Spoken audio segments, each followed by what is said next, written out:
Chapter 5. Kim Il-sung and the Outbreak of War. Matters could have proceeded as a kind of shadow boxing for several, perhaps many, years as the two morbidly suspicious absolute rulers were calibrating each other by ascribing their own motives to their counterpart. Instead, Kim Il-sung, the North Korean leader whom Stalin had ridiculed in his first meeting with Mao in December 1949, entered the geopolitical fray with startling results. In their Moscow meeting, Stalin had fended off a military alliance between China and the Soviet Union by mockingly suggesting that the only threat to peace would come from North Korea, if Kim Il-sung decides to invade China. That is not what Kim Il-sung decided. Instead, he chose to invade South Korea and, in the process, brought the major countries to the edge of a global war and China, and the United States into actual military confrontation. Before the North Korean invasion of the South, it would have seemed inconceivable that a China barely emerging from civil war would go to war against a nuclear-armed America. That the war broke out is due to the suspicions the two communist giants had of each other and to Kim Il-sung's ability, though wholly dependent on his incomparably more powerful allies, to manipulate their mutual suspicions. Korea had been incorporated into Imperial Japan in 1910 and quickly became the jumping-off point for Japanese incursions into China. In 1945, after Japan's defeat, Korea was occupied in the north by Soviet armies, in the south by American forces. The dividing line between them, the 38th parallel, was arbitrary. It simply reflected the limits their armies had reached at the end of the war. When the occupying powers withdrew in 1949 and the hitherto occupied zones became fully sovereign states, neither felt comfortable within its boundaries. Their rulers, Kim Il-sung in the north and Syngman Rhee in the south, had spent their lives fighting for their national causes. They saw no reason to abandon them now, and both claimed the leadership for all of the country. Military clashes along the dividing line were frequent.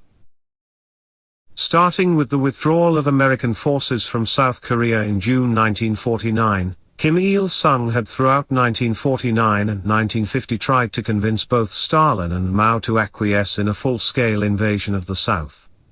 Both at first rejected the proposal. During Mao's visit to Moscow, Stalin asked Mao's opinion of such an invasion, and Mao, though favorable to the objective, judged the risk of American intervention as too high. He thought any project to conquer South Korea should be deferred until the completion of the Chinese Civil War through the conquest of Taiwan. It was precisely this Chinese aim that provided one of the incentives for Kim Il-sung's project. However ambiguous American statements, Kim Il-sung was convinced that the United States was unlikely to accept two communist military conquests. He was therefore impatient to achieve his objectives in South Korea before Washington had second thoughts should China succeed in occupying Taiwan. A few months later, in April 1950, Stalin reversed his previous position. During a visit by Kim Il-sung in Moscow, Stalin gave the green light to Kim's request. Stalin stressed his conviction that the United States would not intervene.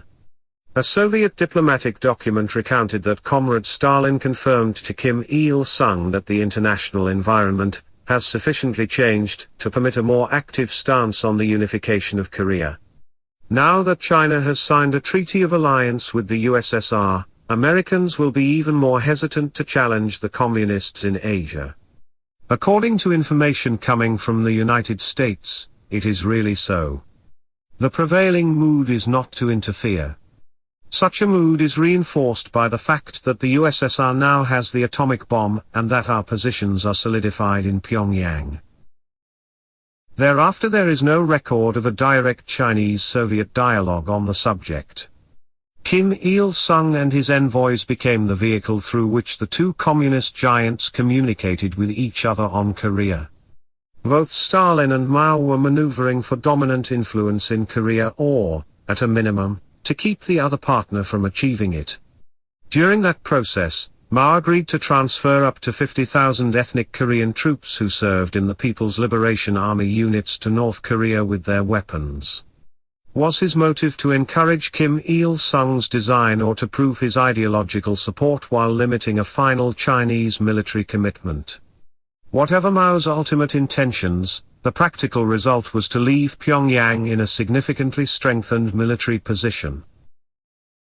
In the American domestic debate about the Korean War, Dean Acheson's speech on Asia policy in January 1950 came to be widely criticized for placing Korea outside the American defensive perimeter in the Pacific, thereby allegedly giving a green light to the North Korean invasion. In its account of American commitments in the Pacific, Acheson's speech was not an innovation.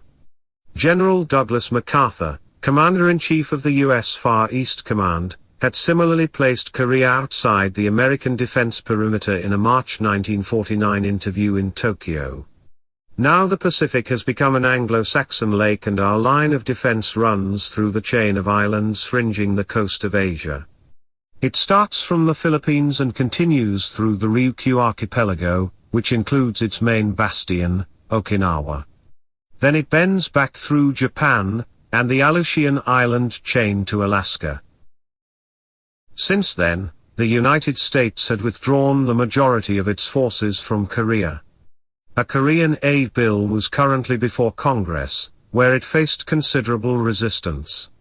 Acheson was left to repeat MacArthur's sketch, stating that the military security of the Pacific area involved a defensive perimeter, that runs along the Aleutians to Japan and then goes to the Ryukyus, and runs from the Ryukyus to the Philippine Islands. On the specific question of Korea, Acheson presented an ambiguous account reflecting the current state of American indecision.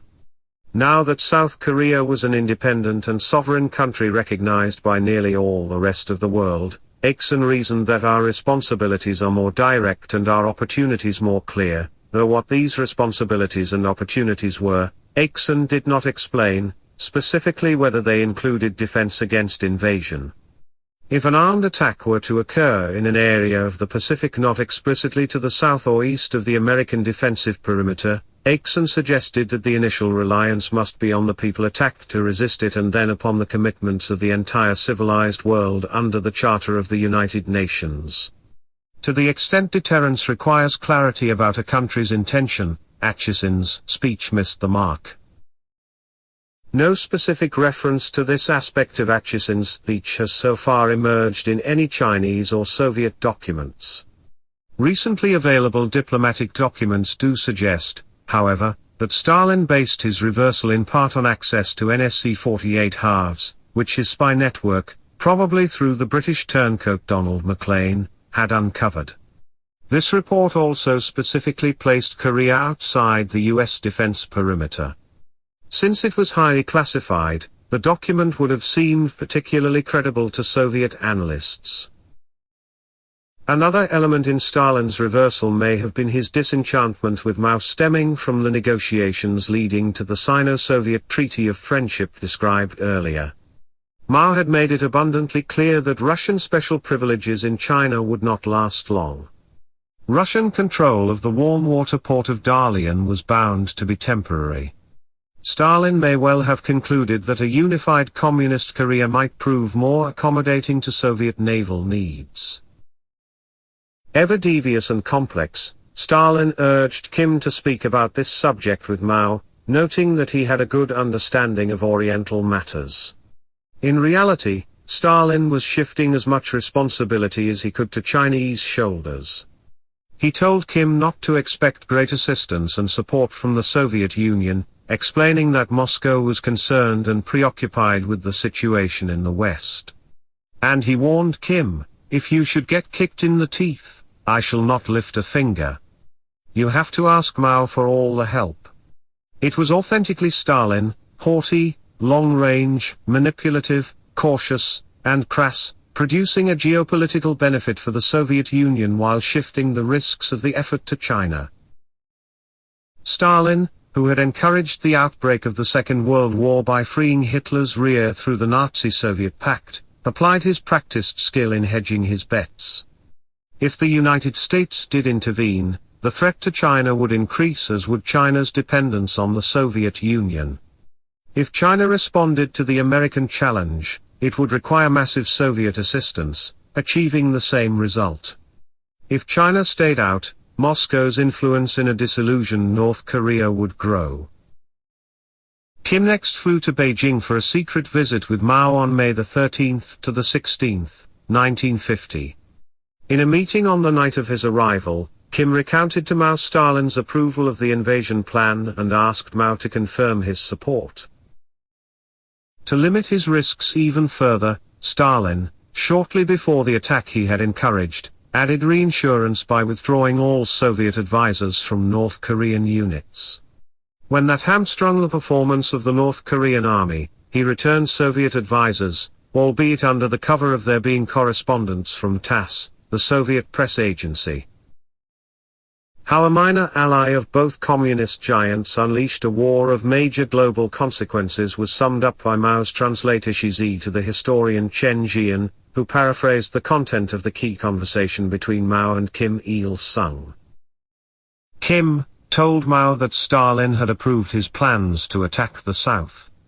Mao solicited Kim's opinions of possible American response if North Korea attacked the South, stressing that as the Syngman-rhee regime had been propped up by the United States and that as Korea was close to Japan, the possibility of an American intervention could not be totally excluded. Kim, however, seemed confident that the United States would not commit its troops, or at least, it would have no time to dispatch them, because the North Koreans would be able to finish fighting in 2 to 3 weeks. Mao did ask Kim if North Korea needed China's military support, and offered to deploy 3 Chinese armies along the Chinese-Korean border. Kim responded arrogantly, in Mao's own words, according to Shi, that with the North Koreans' own forces and the cooperation of communist guerrillas in the south, they could solve the problem by themselves, and China's military involvement was therefore unnecessary. Kim's presentation apparently shook Mao sufficiently that he ended the meeting early and ordered Zhou Enlai to cable Moscow requesting an urgent answer and personal clarification from Stalin. The next day the reply arrived from Moscow, with Stalin again shifting the onus back to Mao. The cable explained that in his talks with the Korean comrades, Stalin, and his friends, agreed with the Koreans regarding the plan to move toward reunification. In this regard a qualification was made, that the issue should be decided finally by the Chinese and Korean comrades together, and in case of disagreement by the Chinese comrades the decision on the issue should be postponed pending further discussion. This, of course, placed the blame for vetoing the project entirely on Mao. Further disassociating himself from the outcome, and providing Kim with an additional opportunity for exaggeration and misrepresentation. Stalin preempted a return telegram from Beijing by explaining that the Korean comrades can tell you the details of the conversation. No records of Mao and Kim's subsequent conversation have yet been made available. Kim returned to Pyongyang on May 16 with Mao's blessing for an invasion of South Korea, or at least that is how he described it to Moscow. Mao may well have also calculated that acquiescence in the conquest of South Korea might establish a premise for Soviet military assistance for a subsequent Chinese attack on Taiwan. If so, it was a grievous miscalculation. Because even had the United States stood aloof from the conquest of South Korea, American public opinion would not have allowed the Truman administration to ignore another communist military move in the Taiwan Strait. 10 years later, Moscow and Beijing still could not agree on which side had actually given Kim the final green light to launch his invasion. Meeting in Bucharest in June 1960, Khrushchev, who was by then Soviet General Secretary, insisted to Chinese Politburo member Peng Jun that if Mao Zedong had not agreed, Stalin would not have done what he did. Peng retorted that this was totally wrong and that Mao Zedong was against the war. It was Stalin who agreed. The two communist giants thus slid into a war without addressing the global implications should Kim Il-sung's and Stalin's optimistic forecasts prove to be erroneous. Once the United States entered the war, they would be forced to consider them.